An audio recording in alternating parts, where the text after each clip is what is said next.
Muy buenas otra vez. Bueno, voy a intentar terminar ya en este vídeo por fin el tema de la Alemania nazi, que sí que es cierto que pensaba hacerlo en 2 vídeos solamente, pero es un tema al final tan largo y tan importante que no he tenido más remedio que hacerlo en 3. Pero bueno, ya en este os prometo que lo termino. Nada, estábamos viendo las características del régimen de la Alemania nazi y bueno, os decía que una de las características más conocidas, indudablemente, es la del racismo y el antisemitismo. De hecho, bueno, el tema del Holocausto ha sido muy llevado al cine, en películas que han sido muy conocidas, como La lista de Schindler, El pianista, El niño con el pijama de rayas.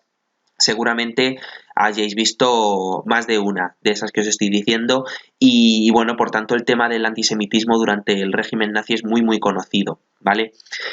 Bueno, ya os he dicho que una de las principales ideas que tenía Hitler y que expresa en esa obra que escribió en la cárcel es el del mantenimiento de la pureza racial de la sociedad alemana. Y el mantenimiento de esa pureza racial al final significó pues la persecución y eliminación de todas aquellas minorías que eran consideradas inferiores, ¿vale? Podían ser los judíos, pero podían ser también los gitanos o personas con cualquier discapacidad de tipo físico o de tipo psíquico. Vale. Sí que hay que decir que el antisemitismo, es decir, la persecución hacia los judíos, se produjo de manera gradual, es decir, a lo largo de los años fueron sucediendo distintos acontecimientos y fueron estableciéndose distintas medidas que hizo que el rechazo a los judíos fuese siendo cada vez mayor, ¿vale? En 1933, por ejemplo, es cuando empieza a producirse el boicot hacia los negocios judíos, es decir, el gobierno alemán empieza a colocar carteles en los negocios y en las tiendas de aquellas tiendas que son regentadas básicamente por judíos. Y bueno, pues aparecen carteles o este distintivo incluso con la palabra judío y una estrella de David para que los alemanes no acudiesen a aquellos negocios que eran regentados por judíos, sino que acudiesen a los negocios regentados por alemanes, ¿vale? Con lo cual, en principio fue un boicot de tipo económico. Pero sí que es cierto que ya en el año 1935 se dictaron las leyes de Nuremberg. Las leyes de Nuremberg básicamente eran leyes que prohibían los matrimonios mixtos, ¿vale? Y que servían para excluir a los judíos de la ciudadanía alemana. Es decir, lo que prometen o el objetivo que tienen las leyes de Nuremberg es prohibir los matrimonios entre personas de sangre alemana y personas de raza judía, ¿vale? Para precisamente eso, reforzar esa idea de conservar la pureza racial y que la sangre alemana no se mezclase con otras. No solamente los matrimonios, sino cualquier tipo de relación. Una relación también extramatrimonial estaba prohibida. De hecho, por ejemplo, en esta imagen que tenéis aquí, veis a los líderes de la policía nazi junto con una alemana y con un judío que han mantenido relaciones extramatrimoniales y que son obligados a llevar un cartel, bueno, pues para dejarles en vergüenza y en evidencia ante, bueno, pues el delito que han cometido en contra de las leyes de Nuremberg y mantener relaciones que estaba prohibido. Bueno, aquí tenéis un esquema, por ejemplo, del distinto mestizaje, es decir, de cómo preservar la pureza racial para que, bueno, pues es una persona de sangre alemana no mezclase su sangre con una persona judía, ¿vale? Aquí tenéis, vamos, un estudio minucioso de cómo evitarlo. Y bueno, pues el boicot, después del boicot a los negocios judíos, después de la aprobación de las leyes de Nuremberg, ya en el año 1938 se obligó a los judíos a llevar un distintivo, es decir, a llevar esta insignia amarilla con la estrella de David, característica del judaísmo, donde, bueno, pues cualquier judío era identificado como tal y de esa manera los alemanes, bueno, pues no acercarse lo menos posible a una persona de raza judía, ¿vale? Al final, este odio o este rechazo hacia los judíos se acaba materializando en la Noche de los Cristales Rotos, que se llama, que va del 9 al 10 de noviembre de 1938, en la cual, bueno, pues los alemanes, debido, bueno, pues al asesinato que se había producido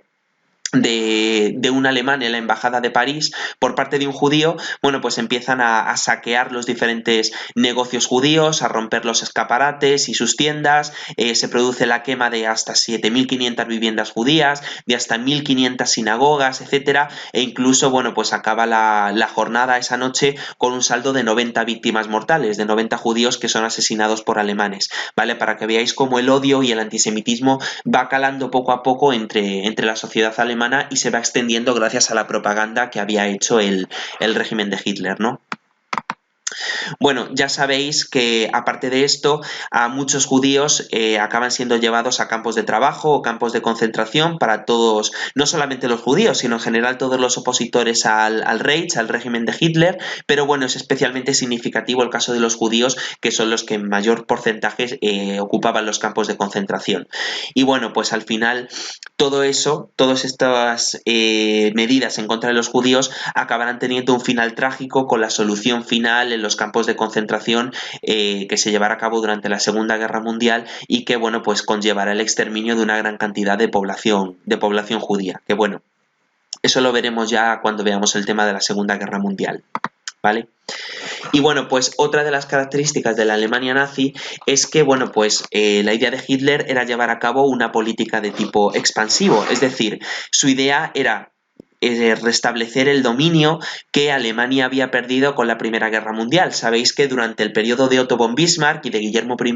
Alemania había llegado a convertirse en la primera potencia en Europa y la idea de Hitler era recuperar ese dominio que tenían en Europa y que los alemanes fuesen, bueno, pues el pueblo dominante en todo el continente. ¿Vale? Para ello va a llevar a cabo una política militarista basada básicamente en el rearme y en el reforzamiento del ejército. Ya sabéis que después de la Primera Guerra Mundial se prohíbe se prohíbe que, o se limita más bien el ejército alemán a un número determinado de hombres y hay provincias que se obliga a que sean desarmadas, pero Hitler vuelve a llevar a cabo una política militarista como había sucedido ya en la Primera Guerra Mundial, basada básicamente en el rearme de Alemania y en la creación de un gran ejército ante, bueno, pues eso, ante el estallido de una guerra inminente. De hecho, bueno, crea este nuevo ejército muy preparado, muy bien militarizado y por otra parte crea también una aviación moderna y bueno, pues invierte una gran cantidad de dinero en el desarrollo, bueno, pues sobre todo de tecnología de tipo militar, puesto que nada, Hitler sabía que una Segunda Guerra Mundial iba a ser prácticamente inevitable y quería, bueno, pues preparar a Alemania precisamente para ello. Bueno, dentro de esta política expansiva, una de las ideas de Hitler era la de conquistar lo que él llamó como un espacio vital, es decir, era la construcción de un imperio y sobre todo de un imperio que consistiese en agrupar a todos los pueblos que tenían la lengua alemana en común. Y de hecho, bueno, pues poco a poco va a ir anexionándose distintos territorios, sobre todo en Europa del Este, como por ejemplo en el caso de Austria, de Checoslovaquia, y finalmente, bueno, pues tendrá el plan de invadir Polonia, que será el que termine provocando el estallido de la Segunda Guerra Mundial, ¿vale? Es decir, una de sus grandes pretensiones era la construcción de un gran imperio alemán en toda Europa. Y bueno, desde el punto de vista económico, que no hemos hablado de este sentido, una de las características del régimen nazi es que el Estado comienza a intervenir en la economía. No al nivel del comunismo, pero sí que es cierto que el Estado interviene, bueno, pues para que la economía vuelva a reactivarse. Ya os he dicho que bueno, en 1929 Alemania entra en una gran crisis económica, bueno, pues derivada de la crisis que se había producido en Estados Unidos y bueno, pues lo que va a hacer Hitler para evitar esta crisis económica es impulsar sobre todo el comercio exterior y llevar a cabo un plan de lucha contra el desempleo. Yo os he dicho que las tasas de paro en Alemania eran altísimas y por tanto va a intentar evitar que, bueno, que el paro continúe. Por otra parte, otra de las características es que va a intentar el fomento de obras públicas, es decir, la construcción de estadios, de autopistas, de carreteras, infraestructuras, etcétera, bueno, pues para conseguir que en el país comience otra vez, acabe la situación de desempleo y comience nuevamente el pleno empleo. Aquí lo estáis viendo, los gastos de inversión pública que se produjeron, en lo que sobre todo, bueno, ya veis que al principio los gastos más importantes eran sobre todo en transportes, es decir, en carreteras, en aeropuertos, etcétera, y que poco a poco, conforme vamos avanzando, hacia la Segunda Guerra Mundial, ya veis que la barra de color oro, podemos decir, es la que va incrementando, que es el de la producción de armamento. Y bueno, en el número de parados es evidente que bueno, Hitler supo poner un freno al paro, puesto que ya veis que en Alemania en 1932 tenemos unas cifras tan preocupantes como estas, de casi 6 millones de parados, y que hacia el comienzo de la Segunda Guerra Mundial, en 1939, tenemos prácticamente una situación de pleno empleo, con lo cual la política económica de Hitler efectivamente funcionó para que el paro fuese disminuyendo progresivamente. Bueno, esta política económica se va a basar fundamentalmente en la autarquía. La autarquía consiste básicamente en intentar depender lo mínimo posible del exterior, es decir, conseguir un autoabastecimiento de productos para no tener que importar nada del extranjero. Y bueno, pues la política de rearme intensivo, es decir, de que otra vez Alemania vuelva a rearmarse creando un ejército, creando armamento, creando una aviación, etcétera, pues va a ser muy efectiva para que el paro efectivamente, bueno, pues acabe desapareciendo. También, obviamente, comienza un gran desarrollo de la industria siderúrgica y de la industria química, puesto que, claro, la producción de armas comporta precisamente este tipo de industria, y las consecuencias que va a tener la política económica de Hitler va a ser precisamente, bueno, pues la disminución del paro, obviamente, y el hecho de que Alemania supo remontar de la crisis y consiguió expandirse militarmente hasta el punto de que en la Segunda Guerra Mundial Alemania va a ser una fuerza muy, muy difícil de batir, como ya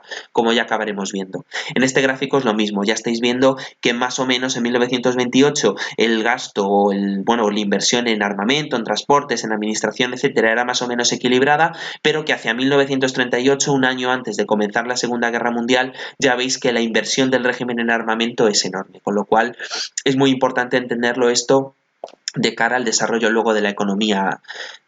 nazi. Así que, bueno, pues nada, aquí termina el tema. Y bueno, aquí estáis viendo básicamente eso, ¿no? El desarrollo del ferrocarril, de la aviación, también por ejemplo, el escarabajo, el Volkswagen Escarabajo, que se convierte en uno de los grandes símbolos de ese milagro alemán que se produce en la economía, etcétera, o aquí, bueno, pues el fomento de la industria en los campos de prisioneros o los campos de concentración, ¿vale? Bueno, dejamos aquí el tema y ya el próximo tema que veremos será el de España en el primer tercio del siglo XX, ¿vale? Venga, hasta luego.